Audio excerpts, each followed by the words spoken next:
Hi, I'm Autumn Howard, and I'm going to be talking about finding ethical solutions to unethical problems. You're probably wondering, what is the Dumbledore Approach? Well, let's find out. I'm going to start with a story. This is Paula, and she's working as a junior partner at a public relations firm where she helps corporate clients. And she's working with one of these clients on a contest. They want this contest to pit some average people against celebrities for the media attention.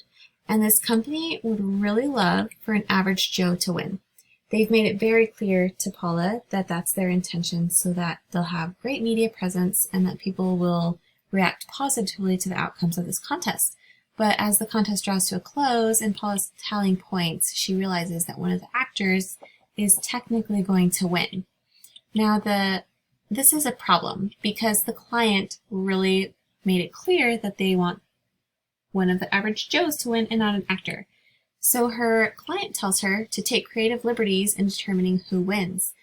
And if this is ringing as something unethical to you and raising red flags, that's probably because it seems problematic. Calamity is the test of integrity. So when a company is facing a problem and has a tricky situation arise, sometimes this can lead to unethical results. If only there were a magical way that we could just find answers to these tricky situations when clients ask us to do something that we would really rather not do. Unfortunately, there isn't one. But what would you do if you were Paula? If you were in her shoes, would you tell the client no, or would you skew the numbers? Or maybe there's an entirely different way to fix the problem. Let's look at one more case. This is a person who's a renowned educator, insightful and wise in making decisions, and famous for handling tricky situations, along with being a powerful driver for change in his community. And you may have guessed by now that I'm talking about Albus Dumbledore. Yep, the fictional character from J.K. Rowling's world-famous book series Harry Potter. Now, Dumbledore faced a situation almost identical to that Paula faced. He was running a competition at his magical school where there were two parties that were competing to win the competition. There were really four, but two really stood out.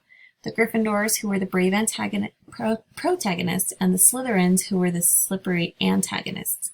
And in the story, as it drew to a close, the Slytherins were actually in first place. So Dumbledore had a problem. The wrong people were winning his contest. What was he to do? Well, he came up with a very creative solution.